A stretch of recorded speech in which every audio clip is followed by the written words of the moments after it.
सास नंबरी बहू 10 नंबरी। पूरे घर में मालती देवी का हुक्म चलता था। अपनी बड़ी बहू को वो टीवी के रिमोट की तरह कंट्रोल करती थी। चलो, देर हो रही है। 12 बजे से पहले लड़की वालों के यहाँ पहुँचना है। हाँ हाँ, चलती हूँ।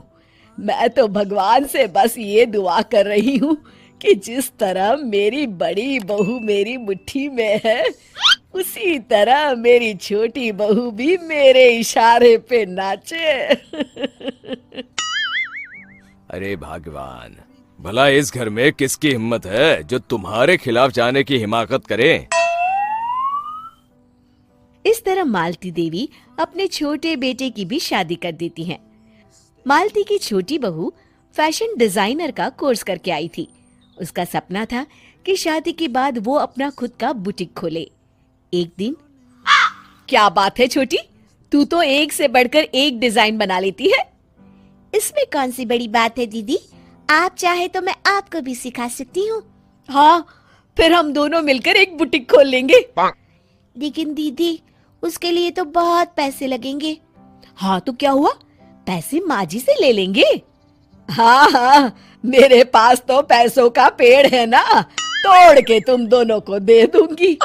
मेरी एक बात अच्छी तरह समझ लो, मैं तुम दोनों को एक ढेला भी नहीं देने वाली। बड़ी आई बुटीक खोलने वाली। ये आप क्या कह रही हैं माँ जी? आप हमारी मदद नहीं करेंगी तो कौन करेगा? अरे अगर बुटीक खोलने का इतना ही शौक है तो अपने माँ बाप से पैसे क्यों नहीं मांग लेती? मेरे पैसों पर क्यों आंख गड़ाए बैठी हो तुम दोनों? इस तरह अपने इरादे स्पष्ट करके मालती देवी वहां से चली जाती है। अरे ये क्या दीदी, माँ जी तो साफ मुकर गई, अब हम क्या करेंगे? तू चिंता मत कर, बुटीक तो खुल के ही रहेगा। कहते हैं कि घी जब सीधी उंगली से नहीं निकलता तो उसे उंगली टेढ़ी करके निकालना चाहिए। माँ जी अपने आप को समझती क्या है?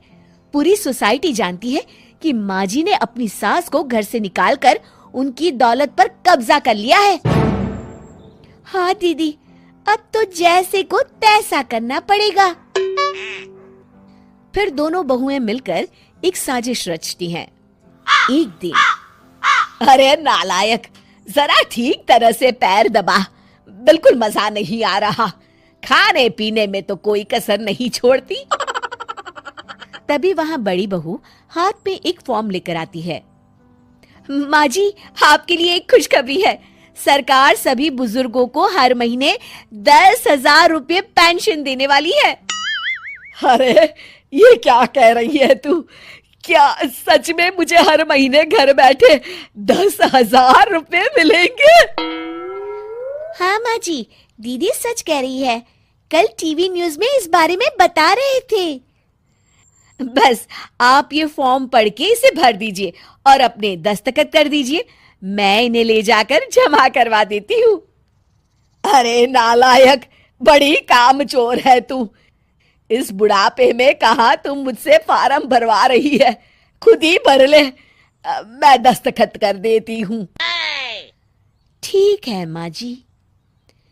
फिर बड़ी बहू बड़ी चालाकी से फॉर्म के पन्नों के बीच प्रॉपर्टी के पेपर छिपा कर रख देती है और उन पर मालती देवी के दस्तखत करवा लेती है। कुछ दिनों के बाद मालती देवी अपने पति के साथ 2 दिनों के लिए अपने एक रिश्तेदार के यहाँ जाती है। दूसरी तरफ दोनों बहुएं पूरे घर पर अपना कब्जा कर लेती हैं। मालती देवी जब अपने रिश्तेदार के यहाँ से लौटती हैं, तब अपने कमरे में ताला लगा देख आग बबूला हो जाती है। अरे नालायको, मेरे कमरे में इतना बड़ा ताला किसने लगाया है? माँ जी, ये कमरा तो मैंने अपने बेटे रोहन को दे दिया है और आज से आप बाहर कोने में जो छोटा कमरा बना है ना, वहां रहेंगी। अच्छा, मैं उस सड़ेले कमरे में रहूंगी है? तेरी ये कहने की हिम्मत भी कैसे हुई? और मेरी इजाजत के बिना मेरा कमरा देने वाली तू होती कौन है? लगता है तू भूल गई, इस घर की मालकिन मैं हूं।